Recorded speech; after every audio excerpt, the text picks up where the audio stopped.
بسم الله الرحمن الرحيم.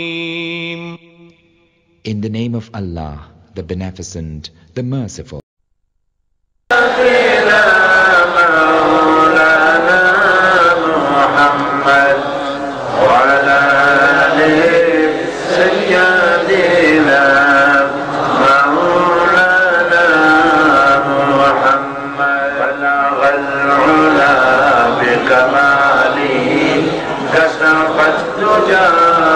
بجماله حسنت جميع خصاله صلوا عليه سورة يوسف بداري حكمة لقمان ما قارئ قرآن باري دل صادق لما بلغ العلا بكماله كشف الدجى بجماله حسنت جميع خصاله صلوا عليه جناب সভাপতি মানব কল্যাণ পরিষদ মাতৃওয়াইল কর্তৃক আয়োজিত 3 দিন ব্যাপী কোরআন কারীমের মাহফিলের সম্মানিত প্রধান অতিথি, আমার সহকর্মী, আমার ভাই, এলাকার নন্দিত জনপ্রিয় জননেতা জনাব আলহাজ সালাউদ্দিন সাহেব, মাননীয় সংসদ সদস্য, এলাকার আরো একজন জনপ্রিয় নেতা জনাব শাহজালাল সাহেব, বিশেষ অতিথি মুফাসসিরে কোরআন আলহাজ হযরত মাওলানা আব্দুস সুবহান সাহেব, হযরত উলামায়ে কেরাম, উপস্থিত প্রিয় মাতৃওয়াইলবাসী, সম্মানিত ভাইরা, পর্দার আড়ালের মা এবং বোনেরা, আসসালামু আলাইকুম ওয়া রাহমাতুল্লাহি ওয়া বারাকাতুহু। আমরা আল্লাহ সুবহানাহু ওয়া তাআলার দরবারে লাখো কোটি শুকর আদায় করি যে মহান আল্লাহ তাবারক ওয়া তাআলা আজকে কোরআন কারীমের মাহফিলের শেষ দিনে আমাদেরকে এখানে এই মাতৃওয়াইল ঈদগাহ ময়দানে এখানে উপস্থিত হওয়ার তৌফিক এনায়েত করলেন। সেই মনিবের দরবারে শুকরগুজার হচ্ছি। আমরা সকলে পড়ছি আলহামদুলিল্লাহ। আমরা আল্লাহ পাকের প্রশংসা আদায় করলাম আল্লাহর শেখানো ভাষা দিয়ে এবং নবী করিম সাল্লাল্লাহু আলাইহি ওয়াসাল্লামের শেখানো ভাষা দিয়ে। প্রশংসার একমাত্র মালিক হচ্ছেন তিনি, প্রশংসা পাওয়ার হকদার একমাত্র আল্লাহ ছাড়া কেউ প্রশংসার মালিক হতে পারে না। প্রশংসার মালিক কে? আল্লাহ পাক। সে আল্লাহ পাকের কথা আপনারা শুনতে এসেছেন, এর থেকে বড় সৌভাগ্য আর কি হবে? আমরা আল্লাহর কথা শুনতে এসেছি, সুবহানাল্লাহ। এবং আমাদের সৌভাগ্য এই যে আল্লাহ পাকের কথা, আল্লাহ পাকের বাণী আমাদের কাছে ইনট্যাক্ট, এর পরিপূর্ণ অরিজিনালিটি এবং পিউরিটি নিয়ে আমাদের কাছে আছে, যার মধ্যে কোনো পরিবর্তন হয় নাই, হবেও না। সেই কোরআন শরীফ আমাদের কাছে আছে। আমরা যদি আমাদের ভাগ্য পরিবর্তন করতে চাই তাহলে এই কোরআন আমাদের জন্য যথেষ্ট। তবে আমাদেরকে সিদ্ধান্ত নিতে হবে যে আমরা আমাদের ভাগ্য পরিবর্তন করতে চাই নাকি চাই না। যারা জবাব দিলেন না তারা চান না, সকলে চাই। আমাদের ভাগ্য যদি আমাদের পরিবর্তন করতে চাই তাহলে ভাগ্য পরিবর্তনের জন্য যে কিতাবখানা আল্লাহ পাক দিয়েছেন সেইটার ফর্মুলা ছাড়া, সেটাকে অনুসরণ করা ছাড়া ভাগ্য আমাদের পরিবর্তন হবে না। নিশ্চয়ই আল্লাহ কোন জাতির ভাগ্য পরিবর্তন করে দেন না যতদিন পর্যন্ত সেই জাতি নিজেদের ভাগ্য পরিবর্তন করার জন্য সচেষ্ট না হয়। সচেষ্ট হলেই, ভাগ্য পরিবর্তনের চেষ্টা করলেই আল্লাহ পাক ভাগ্য পরিবর্তন করে দেবেন। আর যদি চেষ্টা না করে ফেরেশতারা এসে আমাদের কপাল ভালো বানায় দিয়া যাবে না। কোরআন এসেছিল ভাগ্য পরিবর্তনের জন্য, আর এখন আমরা দেখতেছি উল্টা। পৃথিবীতে কোরআন যাদের কাছে তারাই বেশি মার খায়। আচ্ছা বলেন তো, পৃথিবীতে এখন মার খায় কারা? জোরে বলেন। মুসলমান। Chechnya, Bosnia, Palestine, Kashmir, Afghan, Sudan, Eritrea, সারা পৃথিবীতে আজ মার খাচ্ছে কারা? তাহলে কি আমাদের বুঝতে হবে যে কোরআন যাদের কাছে তারা পৃথিবীতে মার খেতে আসছে? এটা বুঝবো। আল্লাহ পাক আমরা যা চিন্তা করতেছি তার বিপরীত কথা বলতেছে। আল্লাহ রাব্বুল আলামিন বলেন, তাহা মা আনজালনা আলাইকাল কুরআনা লিতাশকা। হে নবী, এই কোরআন আমি আপনার উপরে এই জন্য অবতীর্ণ করি নাই যে কোরআনের কারণে আপনি ভাগ্যহত হবে, কোরআনের কারণে আপনার ভাগ্য বিপর্যস্ত হবে, কোরআনের কারণে আপনি হতভাগ্য হয়ে যাবেন, এই জন্য কোরআন আসে নাই। কোরআন এসেছে ভাগ্যকে সুপ্রসন্ন করার জন্য। যাদের কাছে কোরআন থাকবে তারা শাসিত হবে না, তারা শাসক হবে। কোরআন দিয়ে এরকম একটি সুন্দর, নিরাপত্তাপূর্ণ, সন্ত্রাস মুক্ত, দুর্নীতি মুক্ত, সমৃদ্ধ দিয়ে পরিপূর্ণ, শোষণহীন একটি সুন্দর সমৃদ্ধ দেশ, রাষ্ট্র, সমাজ নবী করিম সাল্লাল্লাহু আলাইহি ওয়াসাল্লাম আমাদের পৃথিবীবাসীকে উপহার দিতে পেরেছিলেন নাকি পারেন নাই? পেরেছিলেন। তো যেটা দিয়ে পেরেছিলেন সেটা আমাদের কাছে অবিকল ওই রকম নাই, সেই জন্য আমরা পারতেছি না নাকি? ওইটা ওই রকমই আছে, কিন্তু আমরা কোরআন বুঝি না। এটাই হলো সব থেকে বড় দুর্ভাগ্যের কথা। এটা ঠিক কিনা বলেন? আমি যদি এখন জিজ্ঞেস করি কোরআন বোঝেন কতজনে, তারা হাত তোলেন। যদি বলি তাহলে হাত কি কম উঠবে, বেশি উঠবে না কম উঠবে? সেই জন্য উঠাইতে বললাম না।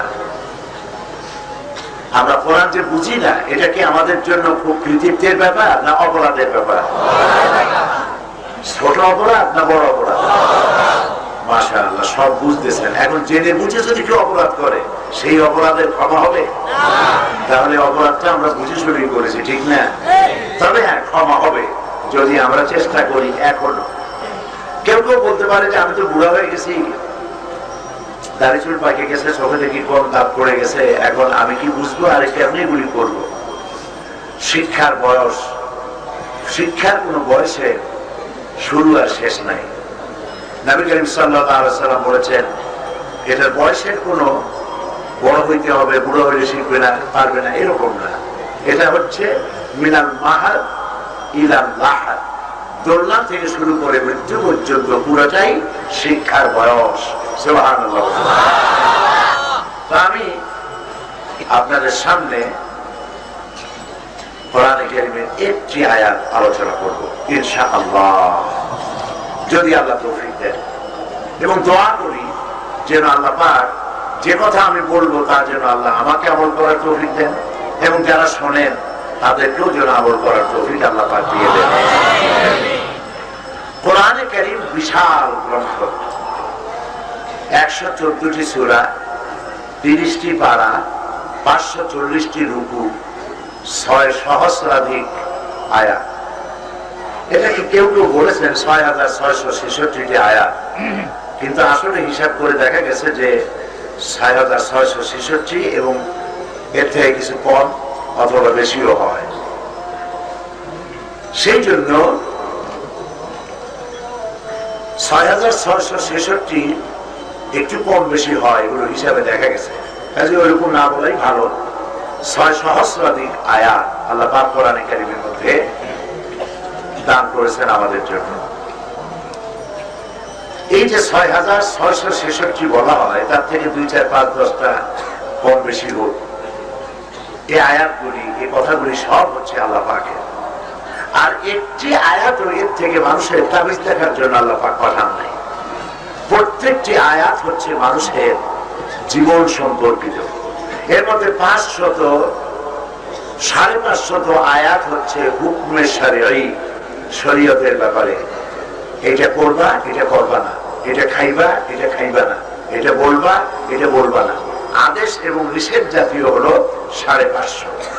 বাকি 6000 আয়াত কি তা কি জানার কখনো কিউরিসিটি, কৌতূহল আমাদের মধ্যে জন্মেছে কি?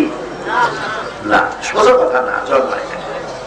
কিন্তু দুনিয়ার ব্যাপারে আমরা খুব সজাগ। এই এখন রাত্রে বাড়ি গিয়ে যদি দেখেন, স্বরাষ্ট্র মন্ত্রণালয় থেকে অথবা পুলিশের অফিস থেকে অথবা এসপির অফিস থেকে আপনার বাড়িতে একটা চিঠি আসছে, ইংলিশে লেখা।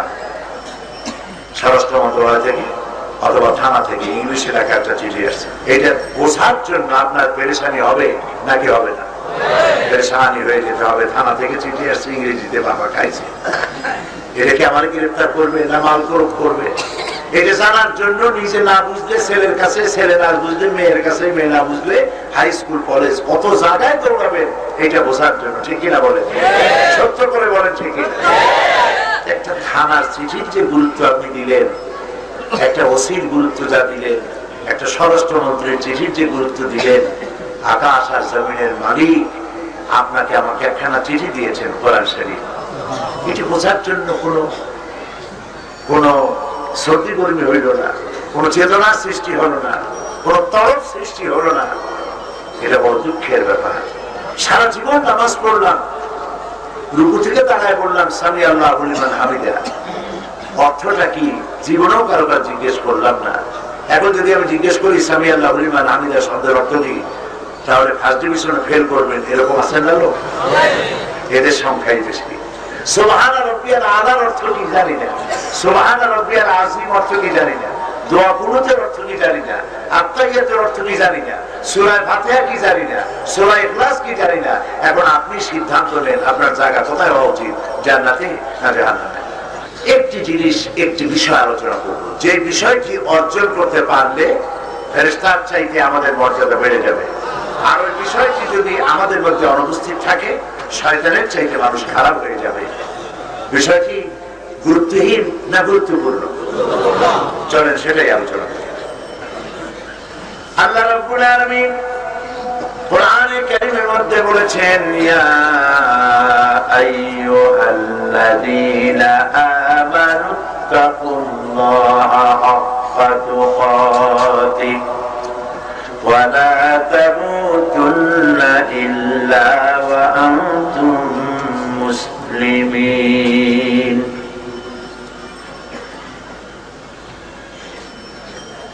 আল্লাহ রাব্বুল আলামিন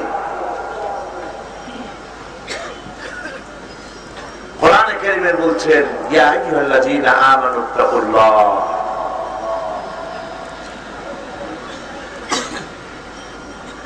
হে বিশ্বাসীরা আল্লাহকে ভয় করো। ভয় করার মতো ভয় করো। ওয়ালা তামুতুন্না ইল্লা ওয়া আনতুম মুসলিমুন, যতক্ষণ পর্যন্ত তোমরা মুসলমান না হচ্ছ, মুসলমান না হওয়া পর্যন্ত মরে যেও না। আগে মুসলমান হওয়া পরে বড়। দুইটা কথা এখানে। কয়টা কথা? দুইটা কথা। একটা হলো ইত্তাকিল্লাহ, আল্লাহকে ভয় করো, ভয় করার মতো ভয় করো, আর মুসলমান না হয়ে মরে যাও। বাস এই দুইটা কথা আমি আপনাদের সামনে আলোচনা করবো ইনশাআল্লাহ। ইত্তাকিল্লাহ, আল্লাহ পাককে ভয় করো।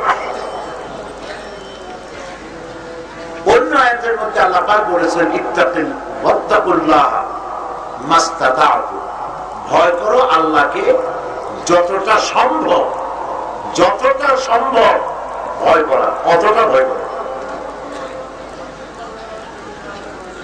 তাকওয়া, তাকওয়া শব্দের অর্থ হচ্ছে বিরত থাকা, সতর্ক হওয়া।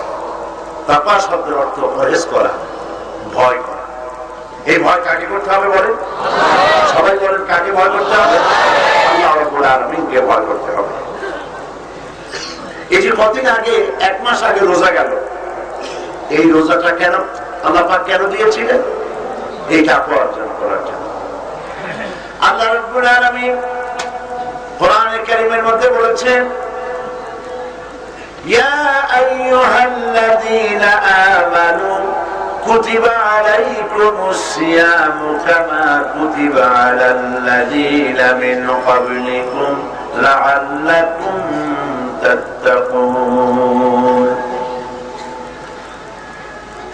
হে বিশ্বাসীরা, তোমাদের উপর রোজাকে ফারজ করা হয়েছে যেমন তোমাদের পূর্বপুরুষদের উপর করা হয়েছিল। কেন? লাআল্লাকুম তাত্তাকুন, যাতে করে তোমরা তাকওয়া অর্জন করতে পারো, আল্লাহকে ভয় করতে পারো। আবার দেখেন কোরআন শরীফের শুরুতেই বলা হয়েছে হুদাল লিল মুত্তাকিন, এই কিতাব মুত্তাকিদেরকে হেদায়েত দেবে। কাদেরকে হেদায়েত দেবে? মুত্তাকিদেরকে। মুত্তাকি কারা? মুত্তাকি হওয়ার জন্য কতগুলি কোয়ালিটি প্রয়োজন। তার প্রথম কোয়ালিটি হচ্ছে গায়বকে বিশ্বাস করা, নামাজকে আদায় করা, আল্লাহ রাস্তায় খরচ করা, কিতাবের উপরে বিশ্বাস করা এবং পরকালের উপরে ঈমান আনা। এগুলি হচ্ছে মুত্তাকি হওয়ার কোয়ালিটি। এই মুত্তাকি হতে পারলেই ফেরেশতার চাইতে আপনার আমার মর্যাদা বেড়ে যাবে। সুবহানাল্লাহ। ভয় করতে হবে আল্লাহ পাকের ফিস সিররি ওয়াল আলানিয়া, গোপনে এবং প্রকাশ্যে ভয় করতে হবে। আমি প্রকাশ্যে কিছু করলে আল্লাহ দেখতে পান না, দেখতে পান না, কিন্তু গোপনে যদি কিছু করি আল্লাহ টের পায় না। বিষয়টা কি এমন? বলেন তো, আপনাদের মাথায় এমন কোন জায়গা আছে যেখানে বসে পাপ করবেন আল্লাহ টের পাবে না? ঢাকায়, বাংলাদেশে, সারা পৃথিবীতে এমন একটি জায়গা নাই যেখানে আপনি একটি পাপের কাজ করবেন আর আল্লাহ টের পাবেন না। ভয়টা কিভাবে করবেন? ভয় যে সৃষ্টি হবে, এই রাস্তায় সাপ আছে,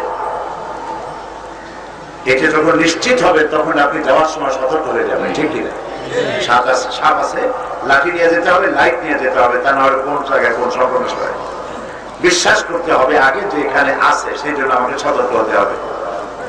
আল্লাহ পাককে ভয় করতে হবে এইভাবে যে তিনি আমাকে দেখছেন, তিনি আমাকে শুনছেন, তিনি সামিউন, তিনি বাসীরুন, তিনি দেখতে পান, তিনি শুনতে পান, সার্বক্ষণিক ভাবে তিনি দেখছেন এবং শুনছেন, মনিটরিং করছেন গোটা বিশ্বকে। গোটা সৃষ্টি জগৎ তার চোখের সামনে।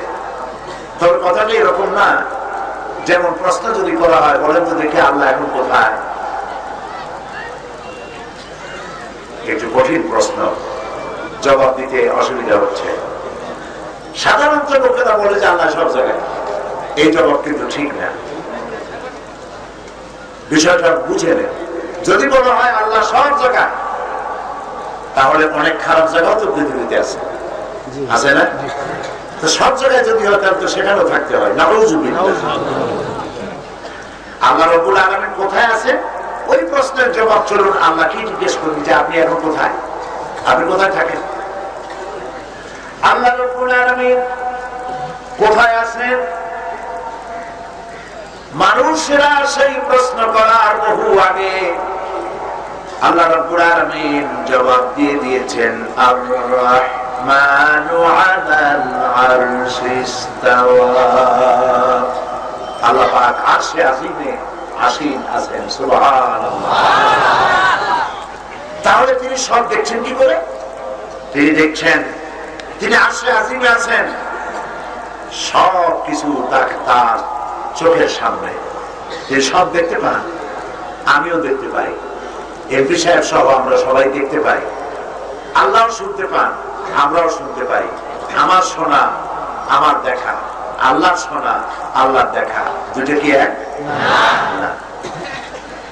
আমাদের দেখার সামনে একটা অবস্ট্রাকশন, একটা বাধা আসে। এখানে বসে আমরা দূরের একটা লাইট দেখতেছি, আর কিছু দেখি না। আল্লাহ কি অবস্থা? এত কুয়াশা, আর সে থেকে আল্লাহ পাক বাংলাদেশে কি হইতেছে টের পাইতেছেন না, এরকম নাকি? আমরা একটি সীমিত এলাকার মধ্যে কোন আওয়াজ হলে শুনতে পাই, এর বাইরে একটা শুনতে পাই না। শ্রবণ শক্তির একটা সীমা আছে, সীমার বাইরে আওয়াজ হলে আওয়াজ আমরা শুনি না। আল্লাহ পাকের কি এরকমের অবস্থা নাকি? আল্লাহ রাব্বুল আলামিন তার শ্রবণের পাওয়ার এত বেশি, আটলান্টিক মহাসাগরীয় তলদেশে কোন একটি শৈবাল, কোন একটি পাথরের কোনার সাথে লাগানো ছোট্ট একটি পোকা, যা মাইক্রোস্কোপ যন্ত্র ছাড়া দেখা যায় না, এমন পোকাটিও যদি ক্ষুধার যন্ত্রণায় অথবা কোন পেটের যন্ত্রণায় যদি চিৎকার করে আহাহু করে, আরশে আজিমের মালিক আল্লাহ রব্বুল আলামিন তা শুনতে পান। ইউনূস আলাইহিস সালামকে যখন মাছে গিলে ফেললো, মাছ যখন তাকে পেটে নিয়ে চলে গেল পানির অথল তলদেশে, হযরত ইউনূস আলাইহিস সালামের মতো বিপদে তো পৃথিবীর মানুষ কেউ কোনোদিন পড়ে নাই, ঠিক কিনা? মাছে গিলে ফেলাইছে, বারবার রাস্তা নাই, দরজা নাই, জানলা নাই, বেরোবার পর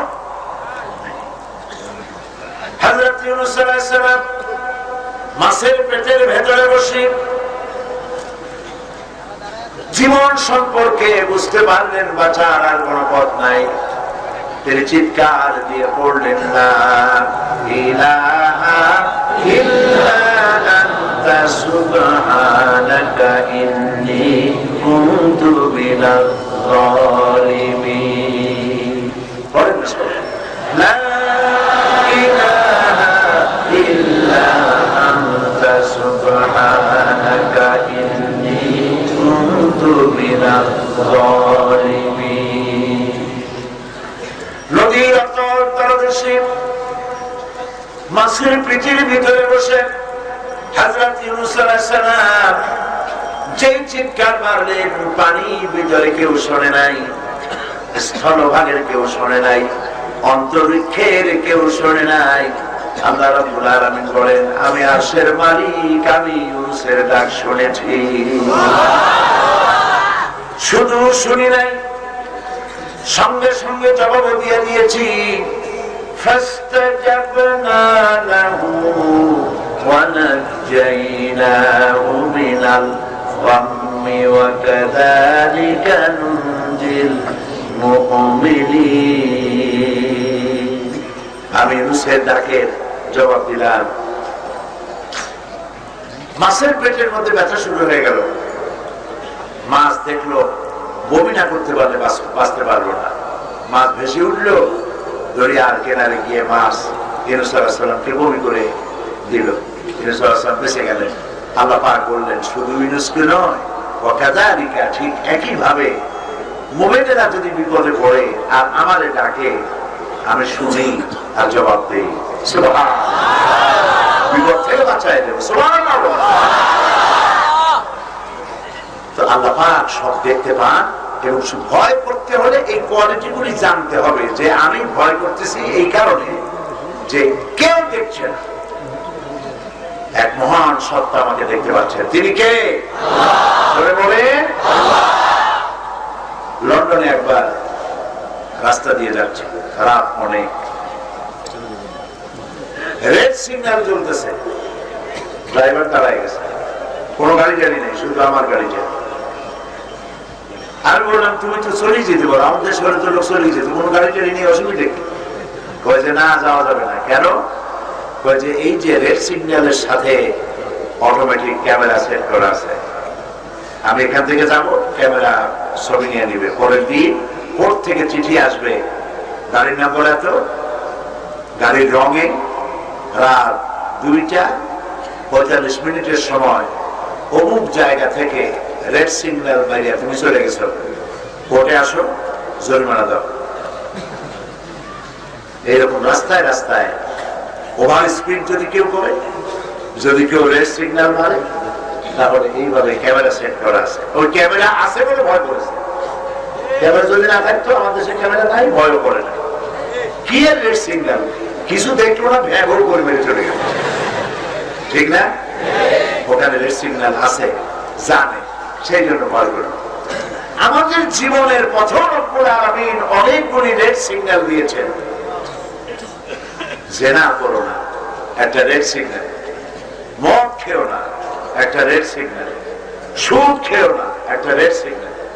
ঘুষ খাইও না, দিও না, আর একটা রেড সিগন্যাল। স্ত্রীকে বেপরদায় রেখো না, আর একটা রেড সিগন্যাল।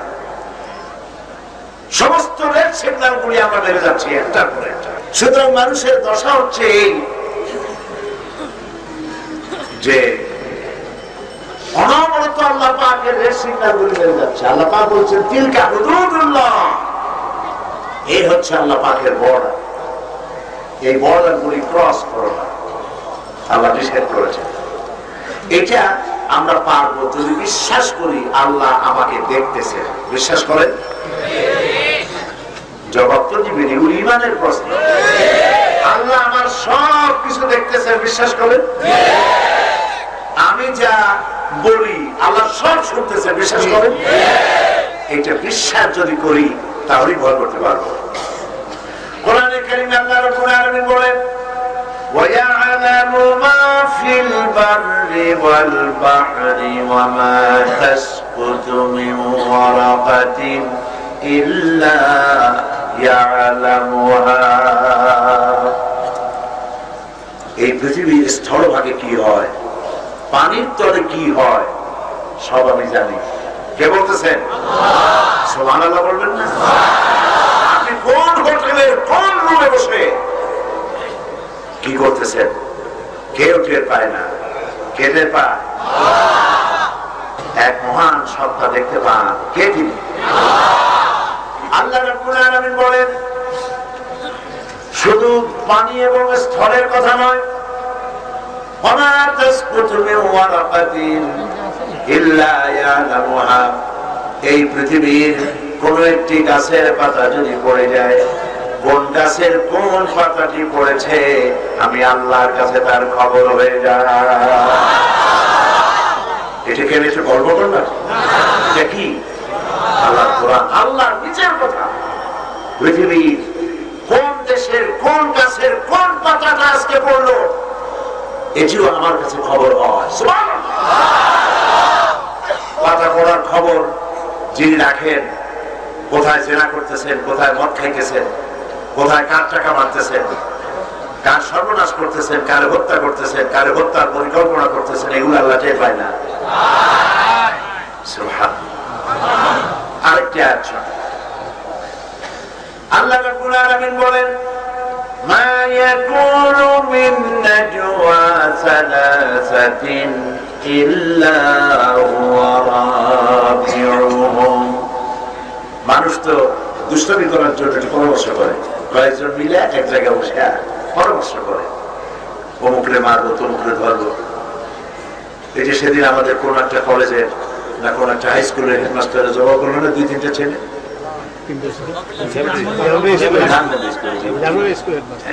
ওই 3টা ছেলে তার টিচারের উপর রাগ করছে, তারপর হত্যার পরিকল্পনা নিয়েছে। এই পরিকল্পনা করতে গিয়ে 2-3 জন এক জায়গায় মিলিত হয়েছে।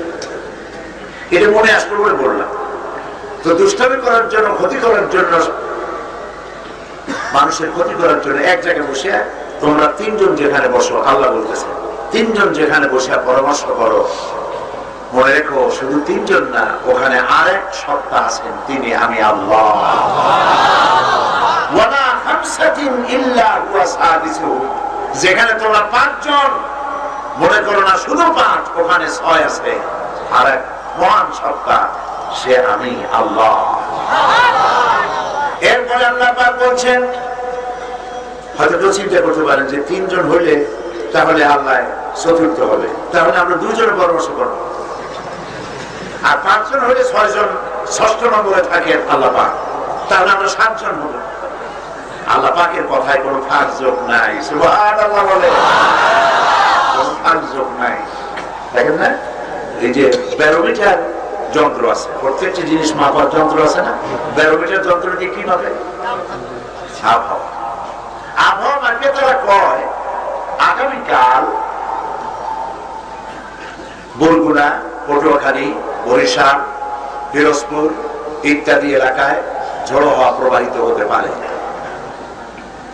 হাতিয়া, সন্দ্বীপ, কুতুবদিয়া, চট্টগ্রাম, কক্সবাজার উপকূলীয় এলাকায় জলোচ্ছ্বাস হতে পারে। কখনো বলবে না যে হবে, বলবে হতে পারে। এবার দেখেন তো কোরআন শরীফ, এ কথা কি আছে যে মানুষ মরে গেলে কবর আযাব হইতে পারে? পরকালে একটা হইলেও হইতে পারে। কিয়ামতের আগে চন্দ্র আর সূর্য একটা ধাক্কা লাগলেও লাগতে পারে।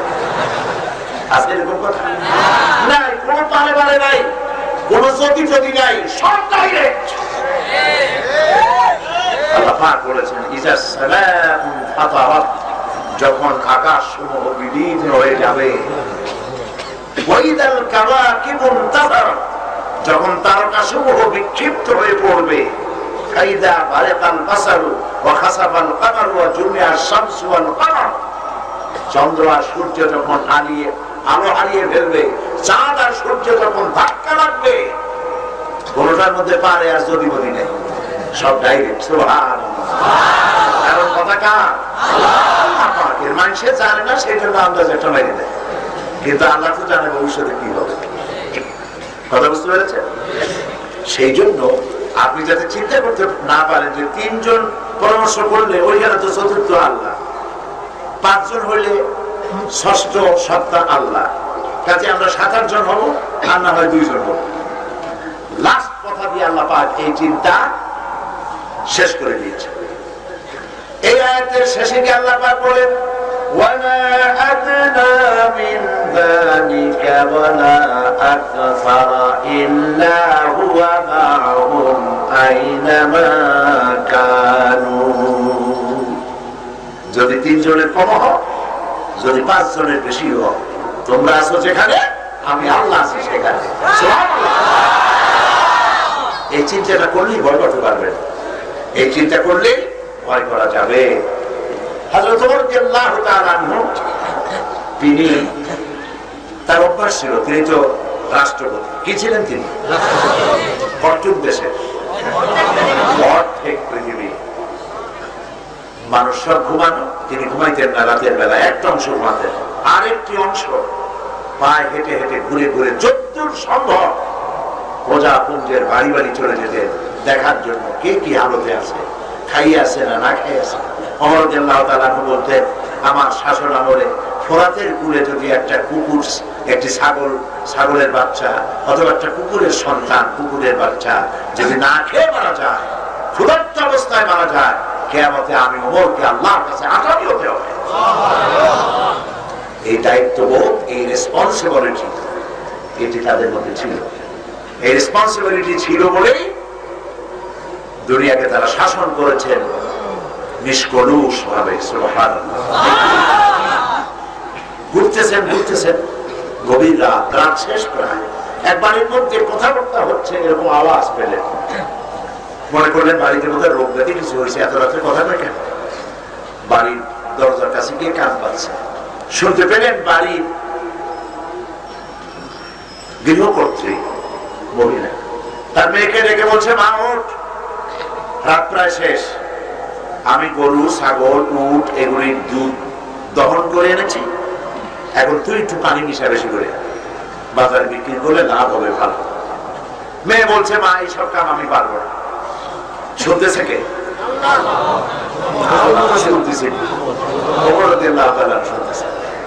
মা বলতেছেন, আরে বেটি ওর পানি মিশা, এত খাটাখাটনি আমি করলাম, তুই একটু পানিও মিশাইতে পারবি না?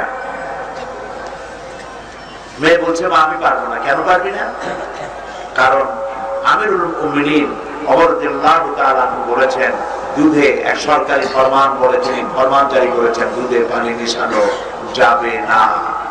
কাজেই আমিরুল মুমিনিনের নির্দেশ আমি অমান্য করতে পারবো না। মেয়ে লোকটি বলছে, মা বলতেছে, আরে পাগলি, ওমর রাদিয়াল্লাহু তাআলা এখন বাড়িতে ঘুমাইতেছে আরাম করে, উনি দেখতেছেন নাকি? মেয়ে বলতেছে, মা হযরত ওমর রাদিয়াল্লাহু তাআলা তিনি বাড়িতে এখন ঘুমিয়ে থাকতে পারে, হযরত ওমরকে ফাঁকি দেওয়া যেতে পারে, তার গোয়েন্দা বিভাগের চোখকে ফাঁকি দেওয়া যেতে পারে, কিন্তু আল্লাহ রাব্বুল আলামিনের চোখকে তো ফাঁকি দেওয়া যাবে না। এই কাজ করা আমার পক্ষে সম্ভব নয়। এটার নাম তাকওয়া। এটার নাম কি? এই ভয় আল্লাহ সৃষ্টি করতে চান বান্দার মধ্যে। ওমর রাদিয়াল্লাহু তাআলা বাড়ি ফিরে আসলেন, ঘটনাটা নিজের কানে শুনে বাড়ি এসে ছেলেকে ডাকলেন, বললেন, আব্দুল্লাহ, অমুক এলাকায় একটা যুবতী মেয়ে আছে বলে মনে হলো, আমার তো বয়স টয়স নাই বিয়ে করা, বয়স থাকলে আমি বিয়ে করতাম। তুমি যাও খোঁজ নাও মেয়েটার বিয়ে হয়েছে কিনা, যদি বিয়ে না হয়ে থাকে তাহলে তুমি তোমার নিজের বিয়ের প্রস্তাব দাও।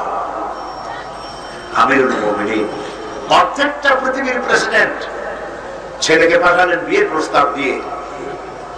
দেখলেন না মেয়েটা দেখতে কেমন, লম্বা কত, চওড়া কত, একটি মাত্র কোয়ালিটি দেখেছেন।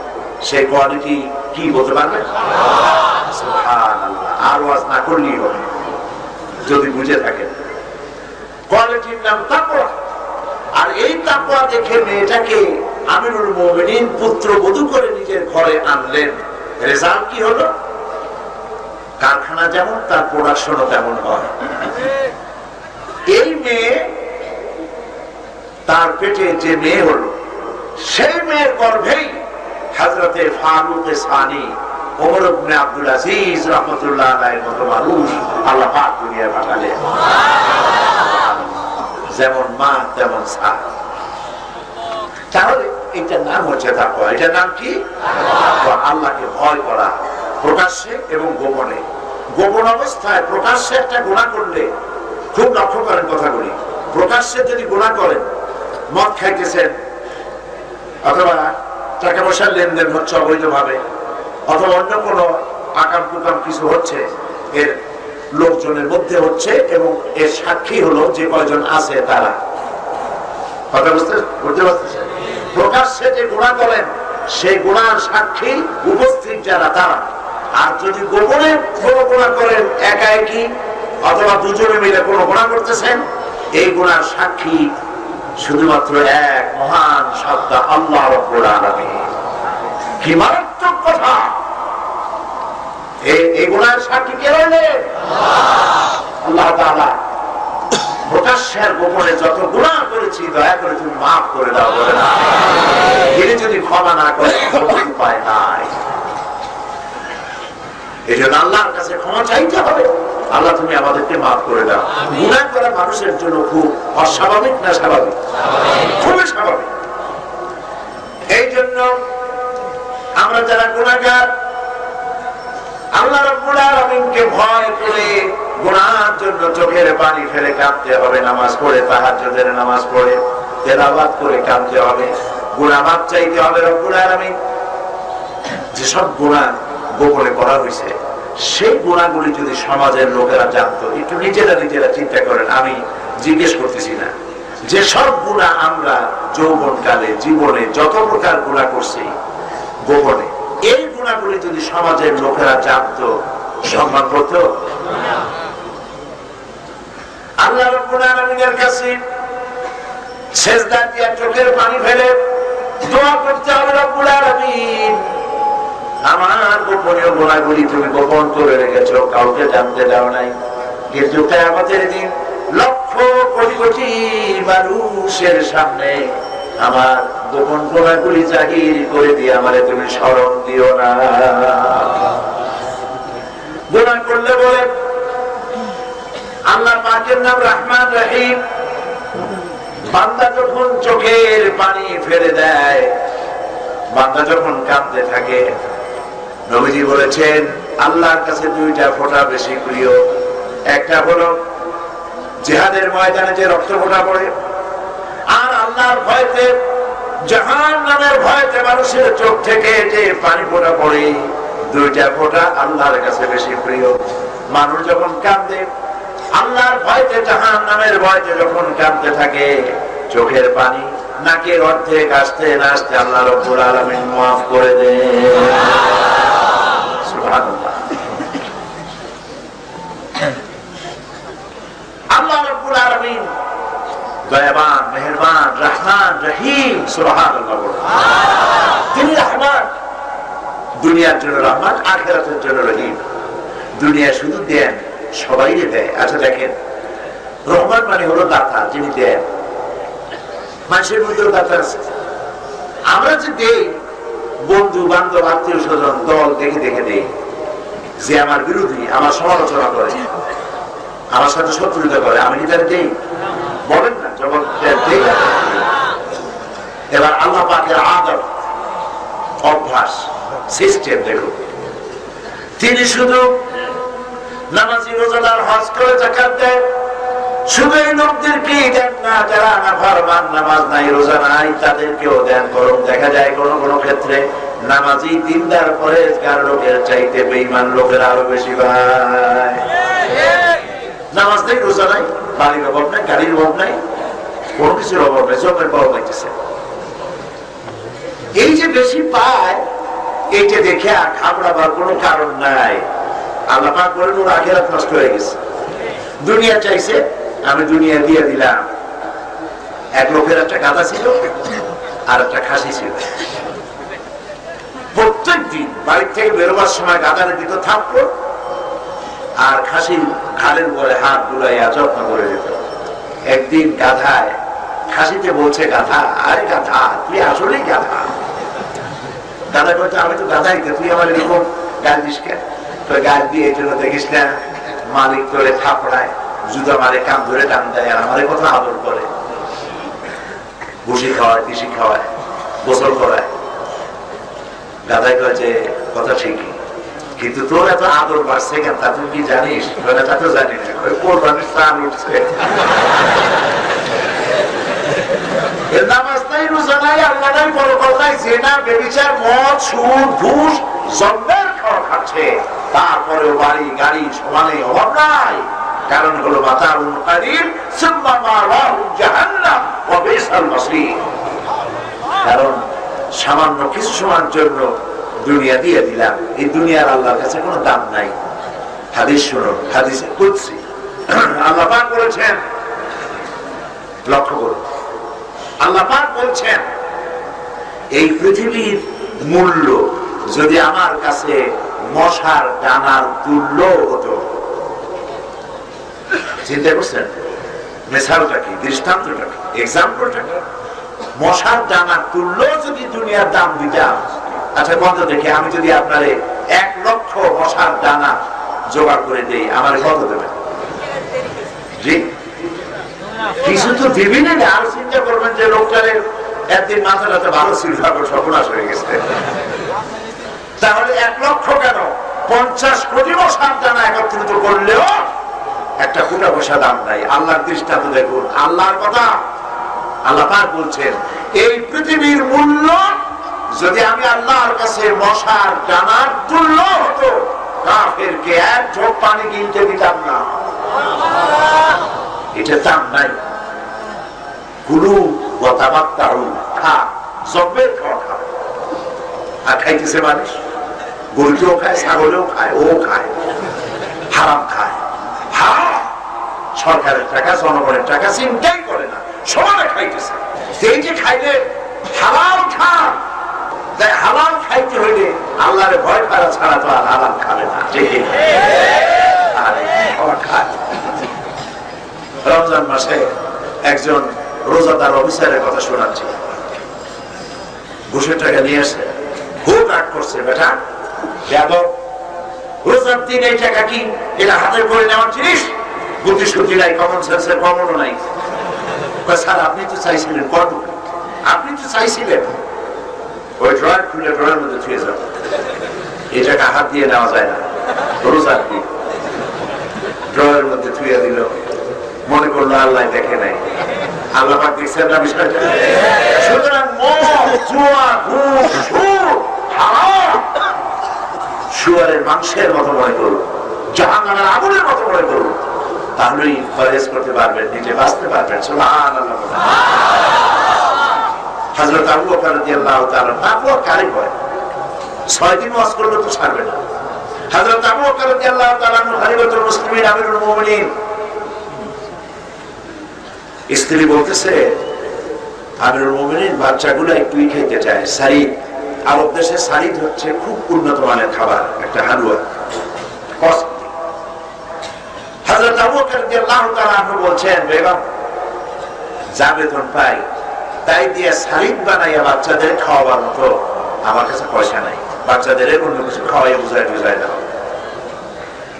পরিবারের লোকদেরকে সেভাবে বুঝাও। কয়েক মাস পর দেখা গেল যে ঘরে সারিদ তৈরি হয়েছে, খলিফার দস্তরখানে প্লেটে করে হালুয়া এসছে। তিনি জিজ্ঞেস করলেন, বেগম এটা পাইলে কই, কেউ হাদিয়া দিয়েছে? বলছে না, আমি বানাইছি। পয়সা পাইলে কই? আপনি যে ওই বাজারের পয়সা দিতেন প্রতিদিন, তার থেকে কিছু কিছু বাঁচাইয়া বাঁচাইয়া সবাই খাইতে চায়, সেই পয়সা বাঁচাইয়া তা দিয়া এই আজকের এই সুস্বাদু খাবারটা বানাইছি। তিনি খেলেন, খেয়ে মসজিদে শুরা ডাকলেন, পরামর্শ সভা ডাকলেন, ডেকে বললেন, আল্লাহ রাসূলের সাহাবীরা, জনগণের টাকা দিয়ে তোমরা আমাকে যে প্রেসিডেন্ট হিসেবে আমাকে যে ভাতা দাও, সেই ভাতা দিয়ে প্রতি মাসে এত টাকা কম দিও। কাজে প্রমাণ হয়েছে, কারণ প্রমাণ হয়েছে এত টাকা কম হলেও আমার সংসার চলে। সুবহান। জনগণের টাকা, সরকারের টাকা শুয়ারের মাংসের মতো মনে করতে হবে নিজের জন্য, জাহান্নামের আগুনের মতো মনে করতে হবে নিজের জন্য। তা না হলে প্রত্যেকটি পয়সার হিসাব দিতে হবে কিয়ামতে আল্লাহর দরবারে। প্রিয় ভাই সব, তাকওয়া, আল্লাহ পাককে ভয় করো। এই রোজা আসলো তাকওয়া সৃষ্টি করার জন্য, তাকওয়া কিছুই সৃষ্টি হইল না। মুত্তাকি কেউ হইতে পারলাম না, ঠিক কিনা বলেন? মুত্তাকি হইতে পারলাম না। নামাজ নাই, রোজা রাখছে ঠিকই, কিন্তু মিথ্যা কথাও বলেছে, ওজনে কম দিয়েছে, খাদ্যে ভেজাল দিয়েছে। এই জন্য নবী করিম সাল্লাল্লাহু আলাইহি ওয়াসাল্লাম বলেছেন, কিয়ামতের দিন অনেক রোজাদার আল্লাহর দরবারে এভাবে উঠবে যে আমলনামার মধ্যে ক্ষুধার কষ্ট, পিপাসার কষ্ট, এই দুইটা কথা লেখা আছে, কোন সওয়াব নাই। এটা বলে যে ব্যক্তি রোজা রেখে মিথ্যা কথা বলে, ওজনে কম দেওয়া ছাড়তে পারলো না, খাদ্যে ভেজাল দেওয়া ছাড়তে পারলো না, ওয়াদা খেলাপ করা ছাড়তে পারলো না, তার রোজার কোনো দাম আল্লাহর কাছে নাই। ভাই বিশ্বাস করেন, বিশ্বাস করেন, নামাজ পড়ে লম্বা জামা গায়ে দিয়ে, মাথায় পাগড়ি দিয়া এইসব করে ভেস্তে যাওয়া যাবে না। তাহলে আপনারা মনে করবেন যে তাহলে এগুলোকে আমরা খালি খালি রাখি? না, খালি খালি হলে আমি দেখলাম কেন? আমারও তো মুখে দাঁড়িয়ে আছে। আলহামদুলিল্লাহ, আমাদের মাননীয় সংসদ সদস্য আমার ভাই মদিনা শরীফে, ওনার সঙ্গে আমার দেখা হলো এবার রমজান মাসে।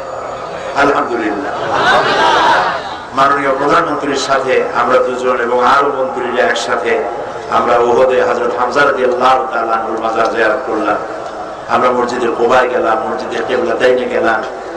তখনই আমি ওনার মুখে দাঁড়িয়ে দেখেছি, আর আমার দিল থেকে আমি প্রথমে চিনতে পারিনি যে ভাই তো দাঁড়িয়ে ছিল। আমার ছেলে বললো, চেনেন নাই আব্বা? তা বললাম, বললো যে উনি তিনি।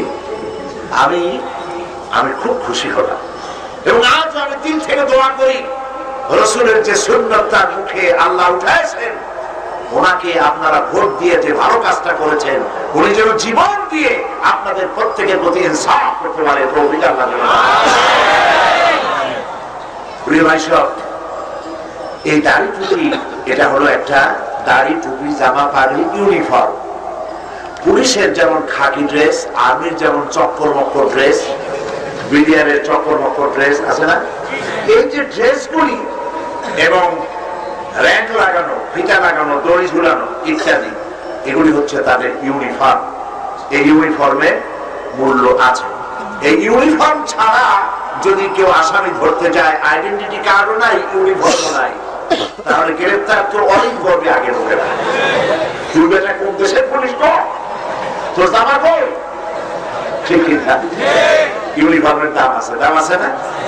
আবার ইউনিফর্মের দাম আছে মনে করে ইউনিফর্ম সবটা করিয়া ঠ্যাঙের উপরে ঠ্যাং ফেলাইয়া বেড়াকে আর্মি, বিডিআর, পুলিশ শীতই শুয়ে রয়েছে, বর্ডার আক্রান্ত হয়ে গেছে। প্রধানমন্ত্রী, প্রেসিডেন্ট অর্ডার দিয়েছেন, বাংলাদেশের ৫৬,০০০ বর্গ মাইলের ৩ দিক থেকে শত্রু রাষ্ট্র কর্তৃক ঘেরাও হয়ে আছে। বিএসএফ এর সদস্যরা বাংলাদেশের উপরে হামলা চালিয়েছে। সমস্ত সেনাবাহিনী, এয়ার ফোর্স, ল্যান্ড ফোর্স, সমস্ত বিমান বাহিনী, বিডিআর, পুলিশ সব ঝাঁপিয়ে পড়ে মোকাবেলা করো। এরা চিন্তা করলো যে ইউনিফর্ম পরছি, আমার চাকরি যাই করি, শুয়ে শুয়ে সিয়ারে টানে আর উপরে ফুটিয়ে দেখে পূজাই করবে, চাকরি থাকবে? থাকবে না। তাহলে কি বোঝা গেল? ইউনিফর্মের গুরুত্ব আছে, আবার ইউনিফর্মের কোন দাম নাই যদি ডিউটি না করে।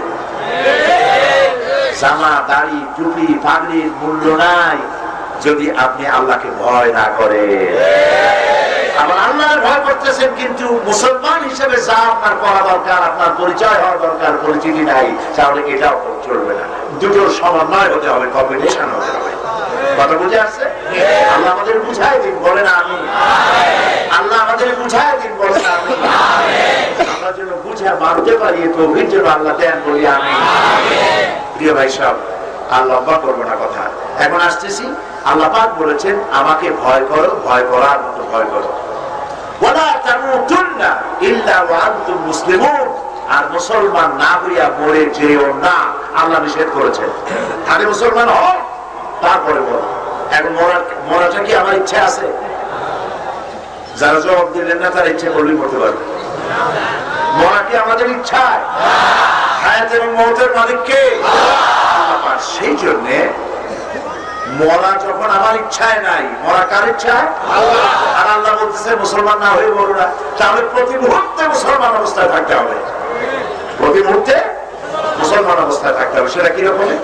সত্য একটু ব্যাখ্যা দিয়ে বুঝাই দিই।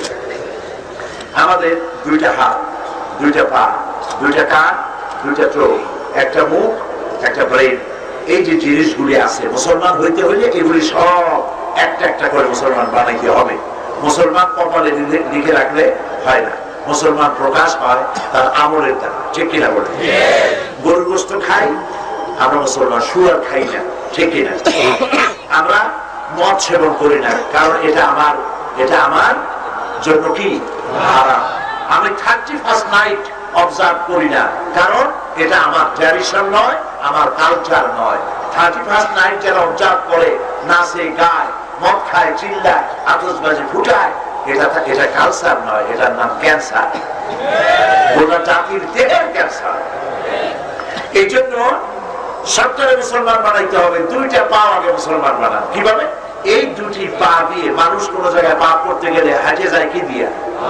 পাও দিয়ে। পাও দুটাকে মুসলমান বানাবেন কিভাবে? এই দুটি পা আল্লাহ যেসব জায়গা যেতে নিষেধ করেছেন ওই সব জায়গায় এই পাও দিয়ে হেঁটে যাব না। তাহলে কি হলো? পাও দুটো কি হলো? মুসলমান হয়ে গেল। এখন যদি কেউ চিন্তা করে ঠিক আছে পাও দিয়ে হেঁটে যাবো না, গাড়িতে যাবো, মানুষ তো সাংঘাতিক বুদ্ধি রাখে।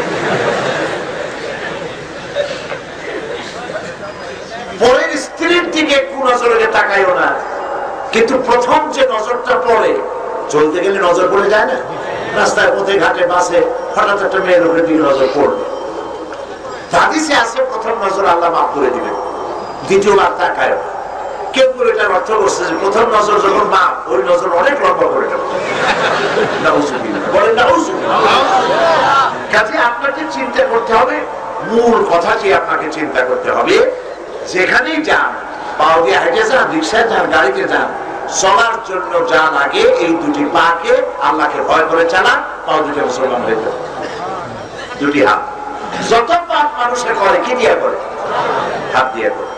হাত দিয়ে মদের গ্লাস ধরে, হাত দিয়ে করোনার স্পর্শ করে, হাত দিয়ে সুদের টাকা নেয়, হাত দিয়ে ঘুষের টাকা নেয়, হাত দিয়ে মানুষ জবাব করে, ইত্যাদি যত পাপ এই হাত দিয়ে করে। ওজনে কম দেওয়া, খাদ্যে ভেজাল দেওয়া, জমিনের আইন ঠেলা, এই হাত দিয়ে করে। এই হাত কিন্তু কে আমাদের কথা বলবে? কোথায় আছে? আল্লাহ পাক বলেছেন জবান বন্ধ করে দেবেন। আল্লাহ পাক যখন আমল দেখে বলবে যে না এইসব পাপ আমি করিনি, বৎসরে বলবে যে ফেরেশতারা বানায় লেখছে, আল্লাহ পাক তখন জবান বন্ধ করে দেবেন। সূরা ইয়াসিনের মধ্যে আছে জবান বন্ধ হয়ে যাবে, মুখ কথা বলতে পারবে না। ওয়াতুকাল্লিমুনা আইদিহিম, দুটি হাত কথা বলবে, ওয়াতাশহাদু আরজুলুহুম, দুটি পা সাক্ষী দেবে। হাতে বলবে আল্লাহ এই লোকটা আমাদের দিয়ে এই কাজ করেছে, পা বলবে আমি সাক্ষী, আমাকে দিয়ে হেঁটে এই লোকটা ওই সব জায়গায় গিয়েছে। ইন্না লিল্লাহি ওয়া ইন্না ইলাইহি রাজিউন। দুটি হাত কথা বলবে। কাজে এই হাত দিয়ে আল্লাহ যা যা নিষেধ করেছেন সেই সব জিনিস এই হাত দিয়ে ধরবো না, করবো না। হাত দুটো মুসলমান হয়ে গেল। সুবহানাল্লাহ বলেন। দুটি চোখ, এই চোখ দিয়ে আল্লাহ যা দেখতে নিষেধ করেছেন তা দেখবো না। অশ্লীল কোন ছবি, অশ্লীল কোন চিত্র, অশ্লীলতা, পরনারী ইত্যাদি, এই দুটি চোখ দিয়ে আমি খারাপ নজর করে এই চোখ দিয়ে আমি কিছুই দেখবো না। তাহলে চোখ দুটো মুসলমান হয়ে গেল। এ চোখ দিয়ে পাপও কামাই করা যায়, এ চোখ দিয়ে আবার সবও কামাই করা যায়। কিরকম?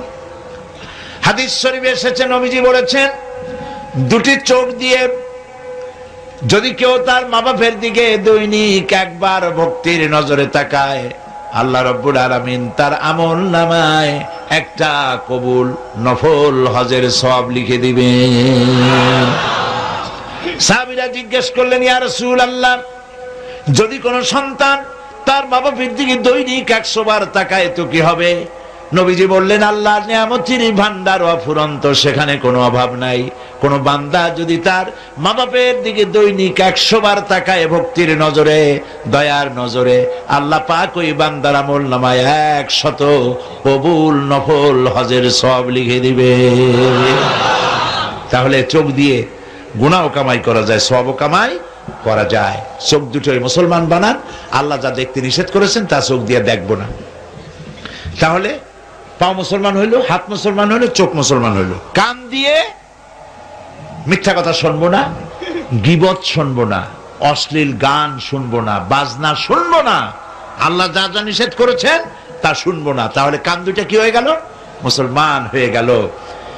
গীবত পরনিন্দা, বোঝেন তো বিষয়টা? পরনিন্দা, পরনিন্দা যে করে তারও বলতে খুব মজা হয়, খুব মজা করে করে বলে অমুকের মেয়ে এই এই করেছে, অমুকের ছেলে এই এই করেছে, এই যখন বলে তারও খুব মজা হয়, আর যে শোনে সেও খুব মজা করে শোনে।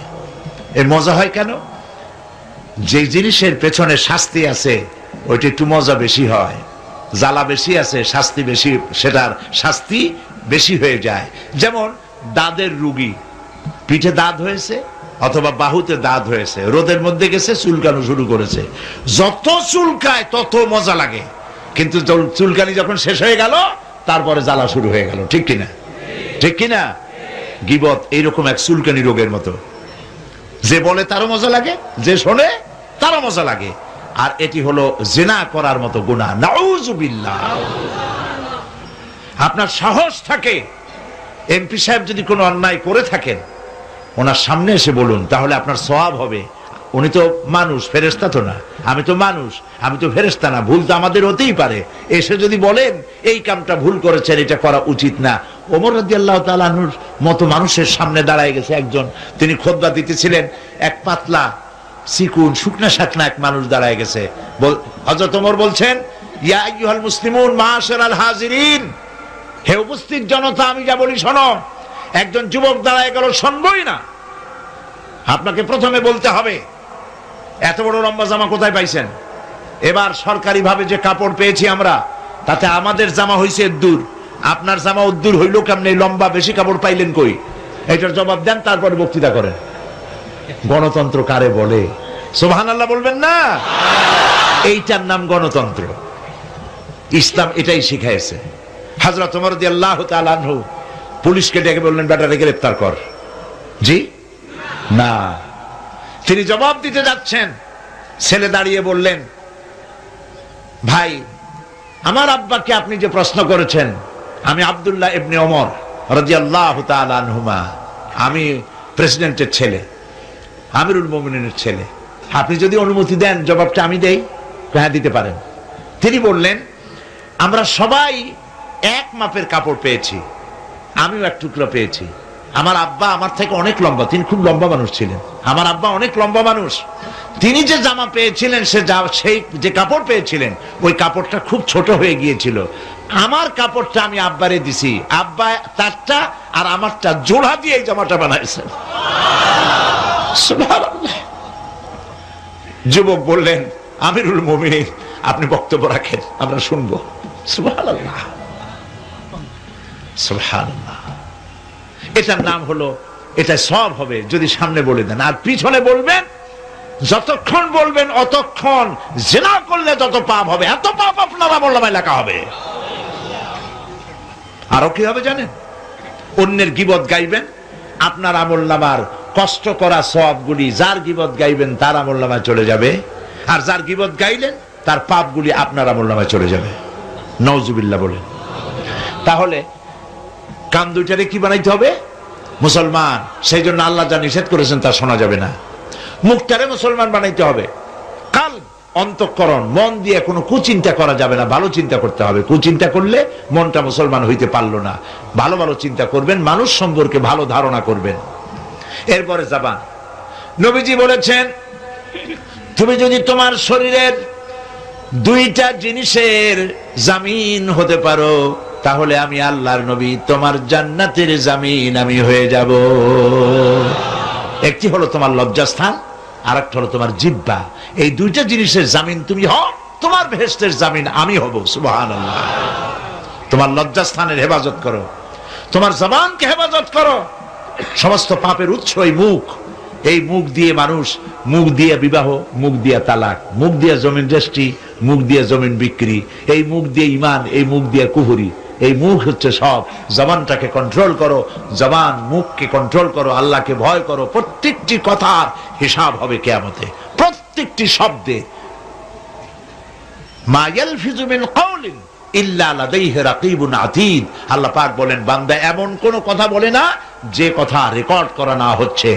এই যে ভিডিও ক্যামেরা আমাকে তাক করে আছে, যা বলতেছি সব রেকর্ড হচ্ছে, আমার শরীরের অঙ্গভঙ্গি সব রেকর্ড হচ্ছে, হচ্ছে না? এটা এই ভিডিও রেকর্ড বানাবার এই বুদ্ধিটা কে দিছে? যে আল্লাহ বুদ্ধি দিয়ে এরকম বানাইছে, ওই আল্লাহর অদৃশ্য ভিডিও ক্যামেরা কাজ করতেছে না, করতে পারে না। সুতরাং সে আল্লাহ রব্বুল আলামিনকে ভয় করে আমাদের কথা বলতে হবে, কাজ করতে হবে, তাহলেই মুসলমান হতে পারবো। প্রিয় ভাই সব, বলেছিলাম এমন একটি কাজ যা করতে পারলে ফেরেশতার চাইতে মর্যাদা বাড়ে, আর এমন একটি কাজ যা করতে না পারলে শয়তানের চাইতে নিকৃষ্ট হয়ে যায়। সেই কাজটার নাম হলো তাকওয়া। সেই কাজটার নাম কি? তাকওয়া। চলেন আবার সেই আয়াতের কাছে। আল্লাহ রাব্বুল আলামিন বলেন, ইয়া আইয়ুহাল্লাযীনা আমানুত্তাকুল্লাহা হাক্কা তুকাতিহি ওয়া লা তামুতুন্না ইল্লা ওয়া আনতুম মুসলিমুন। হে বিশ্বাসীরা, আল্লাহকে ভয় করো, ভয় করার মতো ভয় করো, আর মুসলমান না হয়ে মরে যেও না। এই দুটি কথা আমি আলোচনা করতে চাইলাম। আল্লাহ পাক আমাদেরকে যা আমারে দিয়ে আল্লাহ যা বলাইলেন আমি যেন তা আমল করতে পারি, আর যারা শুনলেন আল্লাহ যেন তাদেরকে আমল করার তৌফিক দেন। আমরা বলি আমিন। দাঁড়ানো ভাইরা বসেন। আমি তো এখন আর বলি টলি নেই, একবারও যে বসেন, আপনাদের নিয়ে মোনাজাত করব। মোনাজাতের আগে দাঁড়ানো ভাইরা বসেন, বসেন। মোনাজাতের আদবটাই হলো বসা। আমি সকলকে কোরআনের পথে আহ্বান জানিয়ে এবং তাকওয়া অর্জন করার জন্য মিথ্যা কথা বলা যাবে না, ওজনে কম দেওয়া যাবে না, খাদ্যে ভেজাল দেওয়া যাবে না, স্ত্রী এবং মেয়ে, আপনার অধীনস্থ মেয়েদেরকে বেপরদা করা যাবে না, গীবত গাইবেন না, অহংকার করবেন না, জমিনের আইল ঠেলবেন না, পাঁচ ওয়াক্ত নামাজ সঠিকভাবে আদায় করবেন, হালাল খাবেন, হারাম পয়সাকে জাহান্নামের আগুন শুয়ারের মাংসের মতো মনে করে বিরত থাকবেন। তাহলেই আল্লাহর নৈকট্য লাভ করতে পারবো, ঈমান নিয়ে মরতে পারবো ইনশাআল্লাহ। আর একজন একটা প্রশ্ন করছেন, জবাব দিতেই হয়।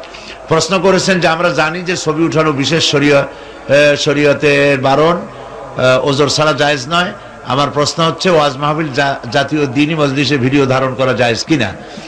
ছবি, যেই ছবি নিউজ ভ্যালু রাখে সে ধরনের ছবি তোলা জায়েজ আছে। পাসপোর্টের ছবি তোলা, হজের জন্য ছবি তোলা, চাকরির জন্য ছবি তোলা, পরীক্ষার জন্য ছবি তোলা জায়েজ আছে। কিন্তু অ্যালবামে বাঁধায় রাখার জন্য, ঘরে বাঁধায় রাখার জন্য ছবি তোলা জায়েজ নেই। আর ভিডিও ক্যামেরার মাধ্যমে যে ছবি তোলা হয় মাহফিলের, এটাও জায়েজ আছে। কারণ এখানে কয়েক হাজার লোক আপনারা সরাসরি আমার থেকে শুনলেন। এই ভিডিও ক্যাসেট যারা এখানে আসে নাই, এই ক্যাসেট তারা দেখবে ঘরে বসে। বহু লোক নামাজি, দিনদার, ইমানদার, পরেজগার হয়ে যায়।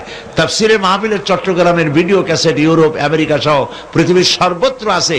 ক্যাসেট শোনে আর নামাজি হয়, ক্যাসেট শোনে আর দেখে, মদ ছেড়ে দেয়, জেনা ছেড়ে দেয়, এর সাথে মোনাজাত করে হাত তুলে। এখানে মোনাজাত হচ্ছে, হাত তুলে মোনাজাত করে, চোখের পানি ফেলে, হেদায়েত হয়ে যায়। সুবহানাল্লাহ। এটা নিঃসন্দেহে জায়েজ আছে। মক্কা শরীফ, মদিনা শরীফের তারাগুলি মিটি মিটি করে জোছনা ছড়িয়ে দেয় পৃথিবী জুড়ে। চাঁদ হেসে বলে যাই মিতালির সুরে, কার ছোঁয়ায় ঘুরি আমি রজনী জুড়ে।